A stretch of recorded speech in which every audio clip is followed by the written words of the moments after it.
श्री राम। कैसे हैं आप लोग? मैं हूँ महिमा। हमारे स्कूल स्टडी चैनल पर आपका स्वागत है।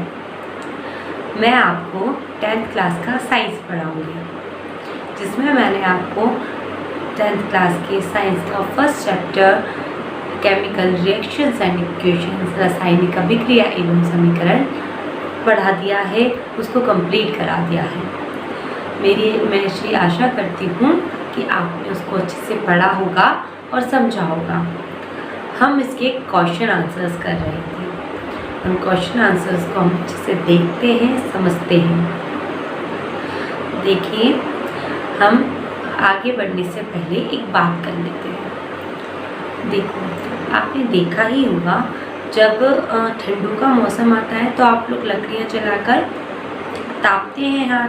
क्या होता है, जब भी आप लकड़ियाँ जलाकर बैठते हैं तो जिस भी रूम में बैठते हैं, जहाँ पर भी बैठते हैं, वो रूम का टेम्परेचर क्या होता है, बढ़ जाता है। जिससे क्या होता है, हमें ठंड कम लगने लगती है, हमें ठंड कम लगती है। ठीक है, जब भी लकड़ी जली तो लकड़ियों से क्या हुआ, धुआं निकला, धुआं पूरा कमरे में फैला और उस कमरे में फैलने से उसका तापमान क्या हो गया, बढ़ गया।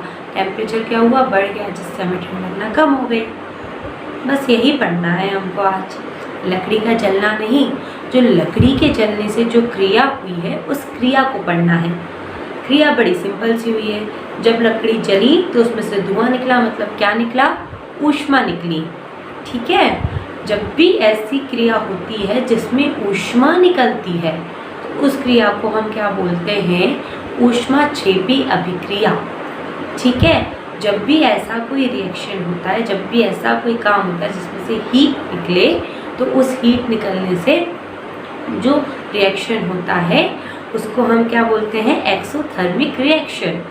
ठीक है, चलिए, हमने ये अपनी आसान भाषा में बड़े अच्छे से समझ लिया। एक बार देख लेते हैं बोर्ड पर भी क्या लिखा है और उसमें कैसे एग्जाम्पल्स दिए हैं और हमको और कौन कौन से इसमें से एग्जाम्पल्स मिल सकते हैं। देखिए, ऊष्माक्षेपी अभिक्रिया, एक्सोथर्मिक रिएक्शन, वह रासायनिक अभिक्रिया जिसमें ऊष्मा या ऊर्जा का उत्सर्जन होता है। उत्सर्जन होना मतलब निकलना।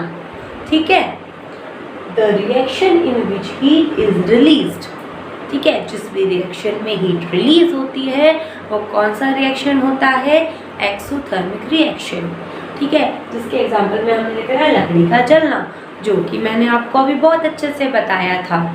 ठीक है, अब जैसे पानी को हम उबालते हैं तो जब पानी जो उबलने लगता है तो उसमें से भी हीट निकलती है, उसमें से भी ऊष्मा, धुआं निकलता है, ऊष्मा निकलती है, तो उसको भी हम क्या कहेंगे, ऊष्माक्षेपी अभिक्रिया। ठीक है, चलिए अब हम आगे बढ़ते हैं और इसके और कुछ एग्जाम्पल्स देख लेते हैं। क्योंकि हम अब 10th क्लास में आ चुके हैं तो सिर्फ इन एग्जाम्पल्स से हमारा काम चलेगा नहीं, तो हमको और अच्छे एग्जाम्पल्स लेने पड़ेंगे। अब लेते हैं हमने पढ़ रखा है, अगर आपने मेरे लेक्चर्स देखे होंगे ना तो ये एग्जाम्पल आपने बहुत अच्छे से पढ़ रखा है। देखिए, हम लेते हैं कैल्शियम ऑक्साइड, ठीक है, प्लस H2O। देखिए, मैंने आपको बताया था कैल्शियम ऑक्साइड क्या होता है, बिना बुझा हुआ चूना, जो सूखा चूना होता है। ठीक है, इसको क्या बोलेंगे, बिना बुझा हुआ चूना। ठीक है, कैल्शियम ऑक्साइड। अब H2O क्या होता है, सबको ही मालूम होगा, पानी। जब कैल्शियम ऑक्साइड को पानी में मिलाया जाता है तो हमें क्या मिलता है, हमको मिलता है कैल्शियम हाइड्रोक्साइड। ठीक है, क्या मिलता है हमको, कैल्शियम हाइड्रोक्साइड, बुझा हुआ चूना। इसको क्या बोलते हैं हम, बुझा हुआ चूना। जो चूने को हम जब पानी में मिला देते हैं तो वो क्या हो जाता है, कैल्शियम हाइड्रोक्साइड, बुझा हुआ चूना। ठीक है, अब जब ये क्रिया होती है ना तो क्या होता है, जब भी हम इस चूने को, कैल्शियम ऑक्साइड को पानी में मिलाएंगे तो धुआं निकलेगा। या फिर जिस भी आप क्लास में मिलाओगे, आप करके देखना, आपको चूना बड़ा इजीली मिल जाएगा। या तो आपके घर में होगा, और अगर घर में नहीं है तो कहीं से भी छोटी सी थैली मिल जाती है आराम से। उसको करके देखना। स्टील का गिलास लेना, उसमें चूना डालना और उसमें पानी मिलाना, तो आप थोड़ी देर में देखोगे कि जो स्टील का गिलास है वो गर्म हो गया है, उसका टेम्परेचर बढ़ गया है। ठीक है, जब भी ऐसा होता है कि किसी अभिक्रिया से टेम्परेचर थोड़ा बहुत भी टेम्परेचर में बदलाव होता है या बदलता है या बढ़ता है, तो उसको क्या कहते हैं, ऊष्माक्षेपी अभिक्रिया कहते हैं, एक्सोथर्मिक रिएक्शन बोलते हैं। ठीक है, अब इसमें जब भी हम ऊष्माक्षेपी अभिक्रिया लिखेंगे तो क्या हुआ, कैल्शियम ऑक्साइड से पानी से मिला तो कैल्शियम हाइड्रोक्साइड तो मिला ही, साथ में क्या मिला हमको, ऊष्मा मिली, हीट मिला। ठीक है सॉरी। ठीक है, जब भी हमको ऐसा मिलता है, जब हम ऊष्माक्षेपी अभिक्रिया लिखते हैं, तो जो हमारे पास रिएक्टेंट है जो लेफ्ट साइड में, तो हमको क्या बोलते हैं, अभिकारक, रिएक्टेंट जिनसे क्रिया हो रही है, और जो हमको क्रिया के फलस्वरूप मिलता है, जो हम रिएक्शन करते हैं, उसके रिजल्ट में हमको जो मिलता है, जो उत्पाद होता है, प्रोडक्ट होता है, उसके साथ साथ हमें क्या मिलता है, ऊष्मा मिलती है, जिसे हम राइट हैंड साइड लिखते हैं। ठीक है, ये हो गई हमारी ऊष्माक्षेपी अभिक्रिया। अच्छा, ऊष्माक्षेपी और ऊष्माशोषी अभिक्रिया है ही कौन सी रासायनिक अभिक्रिया, जो कि तापमान के आधार पर निर्धारित की जाती है, जो कि टेम्परेचर के बेस पे डिपेंडेंट होती है। ठीक है, अब देखिए जो भी टेम्परेचर के बेस पे होती है, इसमें क्या हो रहा है, टेम्परेचर बढ़ रहा है। ठीक है, चलो ये आपको समझ आया। इसका एक और एग्जांपल देखिए, अच्छे से समझिए। कार्बन है, उसको ऑक्सीजन की उपस्थिति में हम जलाते हैं। जब भी हम किसी चीज़ को जलाते हैं वायु की उपस्थिति में, तो वो ऑक्सीजन से ही क्रिया करके जलती है। ठीक है, कार्बन को जब भी हम ऑक्सीजन की उपस्थिति में जलाते हैं तो क्या मिलता है हमको, कार्बन डाइऑक्साइड मिलती है, और उसके साथ साथ ऊष्मा भी निकलती है। ठीक है, इसको अच्छे से देखिए। मैंने आपको 3 एग्जाम्पल्स दिए, बहुत अच्छे से समझाने की कोशिश करिए। अगर इसके बाद भी आपको समझ नहीं आए तो आप दोबारा पूछिएगा, मैं आपको दोबारा इसको करा दूंगी, क्योंकि ये क्वेश्चन आया है हमारे बुक में। आप सब लोग बुक लेकर तो बैठे हैं, क्योंकि मैं आपसे हर बार बोलती हूँ, जब भी आप मेरा लेक्चर देखें तो अपनी टेक्स्ट बुक और नोटबुक साथ में लेकर बैठें। पेज नंबर 17 निकालिए। पेज नंबर 17 में आपका क्वेश्चन नंबर 9 जो है वो यही है, ऊष्माक्षेपी और ऊष्माशोषी अभिक्रियाओं को बताइए। ठीक है, एग्जाम्पल के साथ, उदाहरण के साथ। तो हमने ऊष्माक्षेपी अभिक्रिया बहुत अच्छे से सीख ली। अब किसकी बारी आई है, ऊष्माशोषी अभिक्रिया की। ठीक है, इसको अच्छे से समझिए। हम ऊष्माशोषी अभिक्रिया पर आते हैं। देखिए, अभी गर्मी का मौसम है। गर्मी में क्या होता है, हम बर्फ़ को फ्रिज में पानी रखते हैं आइस ट्रे में, और आइस को जमाते हैं, बर्फ़ को जमा लेते हैं। अब हमें जब भी उसको बाहर निकाला होती है, कभी कभी क्या होता है, उस ट्रे से वो बर्फ़ ठीक से निकल नहीं रही होती है, तो क्या बोलते हैं कि उसको थोड़ा देर रखा रहने दो रूम टेम्परेचर में, वो अपने आप निकल जाएगी। ठीक है, या फिर हमको उस बर्फ़ को पिघलाना होता है। ठीक है, तो उस तब भी हम क्या करते हैं, उसको रूम टेम्परेचर थोड़ी देर रखे रहते हैं, तो अपने आप पिघल जाती है। भाई ऐसा क्यों हो जाता है, जो रूम टेम्परेचर होता है या जिस भी जगह वो है, उधर के जो वातावरण में जो जितना भी तापमान है या ऊष्मा है, वो उसको क्या करता है, ऑब्जर्व कर लेता है, अवशोषित कर लेता है। ठीक है, क्या कर लेता है, अपने आप में सोख लेता है। जिससे क्या होता है, जब वो हीट उसको अपने आप में सोखती है वो बर्फ़, तो क्या होता है, उस हीट के कारण वो पिघलने लगती है। भाई फ्रिज में, रेफ्रिजरेटर में वो रखी हुई थी, तो वो क्यों नहीं पिघल रही थी, क्योंकि वहाँ उसे वो हीट नहीं मिल रही थी, वहाँ वो ऊष्मा अवशोषित नहीं कर रही थी। ठीक है, वहाँ पे इतना टेम्परेचर ही नहीं था, बहुत लो टेम्परेचर था, इसलिए वो जम गई थी। लेकिन जब हमने उसे रूम टेम्परेचर पे बाहर रखा, तो वो जो उसका आसपास का वातावरण है, एटमॉस्फेयर है, उससे उसने क्या किया, हीट ली, जितनी हीट की उसे आवश्यकता थी, जितना टेम्परेचर की उसे आवश्यकता थी, उस टेम्परेचर से वो धीरे धीरे धीरे क्या करने लगी, पिघलने लगी। अब देखेंगे, जितना ज़्यादा गर्मी होती है उतनी जल्दी बर्फ़ पिघलती है। ठीक है, मतलब उतनी ही जल्दी उस ऊष्मा को क्या कर लेती है, सोख लेती है। ऑब्जर्व कर लेती है या अवशोषित कर लेती है। जैसे आपने देखा होगा एक स्पॉन्ज टाइप का आता है, अपन उसे पानी में डुबोते हैं, वो पूरा पानी ले लेता है, फिर उसको इसी तरह से उसको ही कहते हैं अवशोषित करना या उसको सोख लेना। ठीक है, इसी तरह से क्या होता है, जिस भी क्रिया में ऊष्मा का अवशोषण हो रहा होता है या हीट का ऑब्जर्व कर रही होती है वो किसी भी चीज़ को, किसी भी चीज़ में, तो वो क्या कहलाती है, ऊष्मा शोषी अभिक्रिया, एंडोथर्मिक रिएक्शन। ठीक है, समझ आया? और अच्छे से समझ लेते हैं हम। देखिए क्या लिखा हुआ है, ऐसी अभिक्रिया जिसमें ऊष्मा या ऊर्जा अवशोषित होती है। यही तो मैंने आपको बताया, जिसमें ऊर्जा या ऊष्मा क्या हो रही है, अवशोषित हो रही है। वो जो भी पदार्थ है, जो भी चीज़ है, वो अपने आप में उसको पूरा समावेशित कर लेता है, समा लेता है अपने आप में। ठीक है, अब देखिए क्या, the reaction in which heat is observe. अब मैंने ये आपको एग्जाम्पल दिया ही है, बर्फ का पिघलना। और अच्छे से हम एग्जाम्पल्स देख लेते हैं। ये आ गया हमारा CaCO3 कैल्शियम कार्बोनेट। कैल्शियम तथा कार्बन ऑक्सीजन के 3 कंपोनेंट वो है हमारे पास, एटम नंबर है, तो ये क्या हो गया, कैल्शियम कार्बोनेट। ठीक है, अब इसको हमने गर्म किया। जब हमने इसको गर्म किया तो क्या हुआ, इसने ऊष्मा को अवशोषित किया और अवशोषित करके 2 टुकड़ों में टूट गई। कैसे, कैल्शियम ऑक्साइड और कार्बन डाइऑक्साइड। ठीक है, अब जब हमने कैल्शियम कार्बोनेट को गर्म किया तो उसने क्या किया, कैल्शियम कार्बोनेट, जब देखो जैसे बर्फ थी, बर्फ को हमने रूम टेम्परेचर पर रखा, उसने ऊष्मा को अवशोषित किया, मतलब उसने भी तो हीट ली ना, उसने भी तो, वो भी तो गर्मी ही हुई। तो उसने क्या किया, वो उसमें लिक्विड में आ गई, पानी में आ गई और अणु में बढ़ गई, टूट गई।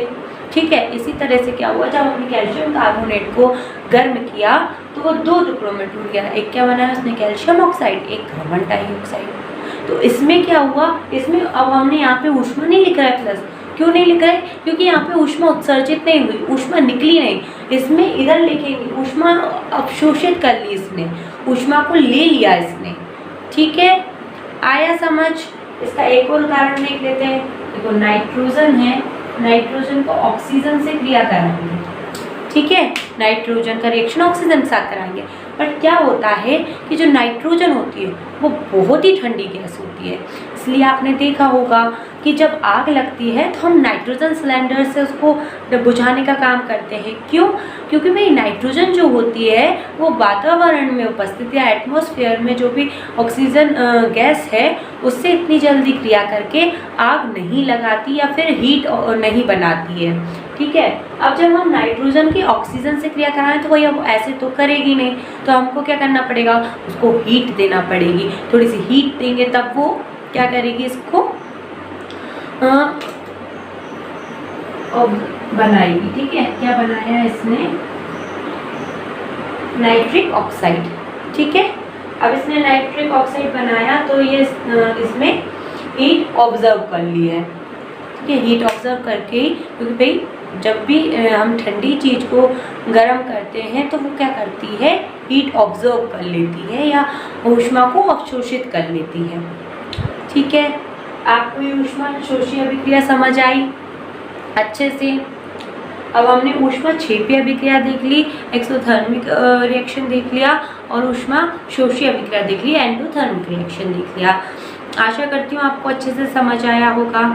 अब मैं आपको इसका जस्ट नीचे एक क्वेश्चन देखिए, पेज नंबर 17, आपने बुक्स खोल रखी है, पेज नंबर 17 पे क्वेश्चन नंबर 10। ठीक है, क्वेश्चन नंबर 9 जो था वो हमारा कंप्लीट हो चुका है। ऊष्मा क्षेपी एवं ऊष्मा शोषी अभिक्रिया क्या होती है, what is endothermic and exothermic reaction. ठीक है, इसके एग्जाम्पल्स भी हमने देख लिए, तो एग्जाम्पल्स को भी आप अच्छे से तैयार करके लिख सकते हैं, है ना। अब हम इसके जस्ट नीचे वाला क्वेश्चन देखेंगे जो कि क्या है, श्वसन को ऊष्मा क्षेपी अभिक्रिया क्यों कहते हैं। ठीक है, ब्रीथिंग को ऊष्मा क्षेपी अभिक्रिया क्यों कहते हैं। ठीक है, अब देखिए हमारे शरीर में क्या होता है, ग्लूकोज, राइट। जब भी हम ग्लूकोज को तोड़ते हैं तो उसमें से क्या क्या बनता है, कार्बन डाइऑक्साइड बनती है, H2O बनता है और ऊष्मा निकलती है। ठीक है, अब आप समझिए कि हम ऊष्मा क्षेपीय अभिक्रिया को कहते हैं। भाई मैंने ये तो बताया, जिस भी अभिक्रिया में ऊष्मा निकले ऊष्मा क्षेपीय अभिक्रिया, तो इसमें ऊष्मा निकल रही है। चलिए इसको बोर्ड पे अच्छे से समझते हैं तो आप लोगों को अच्छे से समझ आएगा।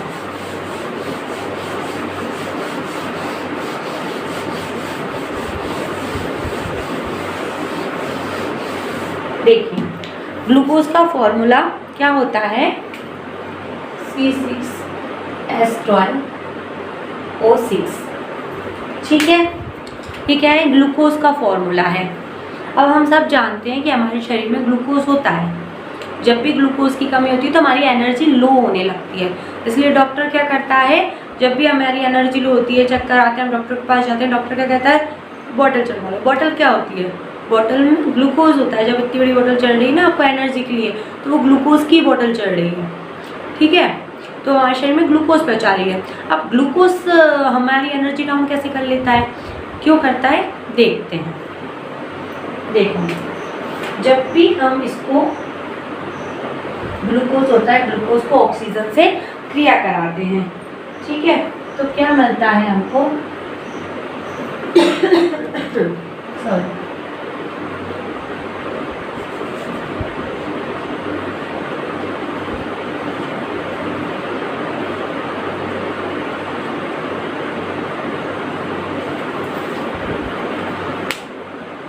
जब भी ग्लूकोज हमारे शरीर में होता है, ठीक है, ऑक्सीजन हम कैसे लेते हैं, श्वसन के माध्यम से लेते हैं, सांस लेते हैं तो ऑक्सीजन जाती है हमारे अंदर, शरीर के अंदर। ठीक है, तो वो क्या करती है, ऑक्सीजन से क्रिया करती है।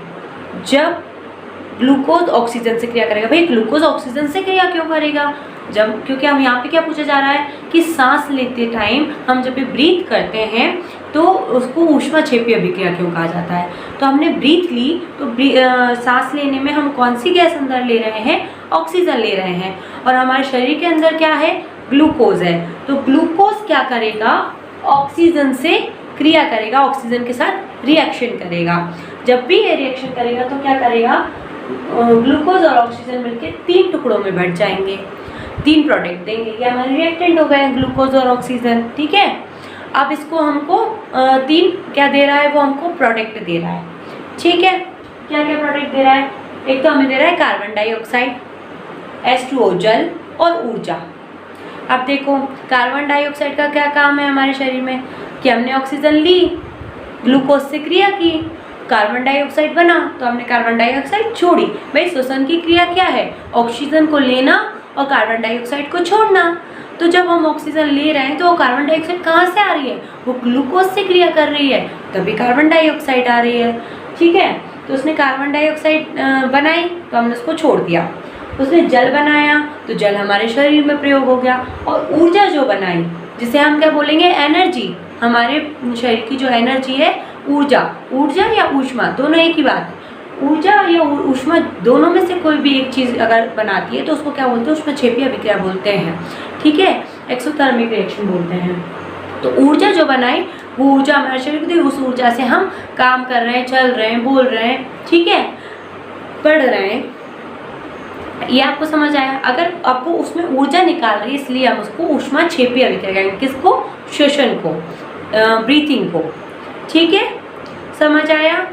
ग्लूकोज ने ऑक्सीजन से क्रिया की, ऑक्सीजन कहाँ से आई, ऑक्सीजन हमने सांस के द्वारा अंदर ली, अंदर ग्लूकोज था, ग्लूकोज से उसने क्रिया करी, क्रिया करके उसने कार्बन डाइऑक्साइड, जल और ऊर्जा निकाली। ठीक है, कार्बन डाइऑक्साइड हमने बाहर छोड़ने में यूज़ कर ली, H2O जल हमने अपने शरीर के लिए यूज़ कर लिया, ऊर्जा से हम अपने काम कर रहे हैं। समझ आया। अब कोई भी आपसे पूछे श्वसन को या ब्रीथिंग को एक्सोथर्मिक रिएक्शन या ऊष्मा क्षेपीय अभिक्रिया क्यों कहते हैं, क्यों कहते हैं, क्योंकि वो ग्लूकोज क्या होता है, हमारे शरीर में जो ग्लूकोज होता है वो ऑक्सीजन से क्रिया करता है और कार्बन डाइऑक्साइड जल और ऊर्जा बनाता है। जब वो ऊर्जा निकालता है तो ऐसी अभिक्रिया जिसमें ऊष्मा या ऊर्जा निकले तो उसको क्या कहते हैं, ऊष्मा क्षेपीय अभिक्रिया कहते हैं।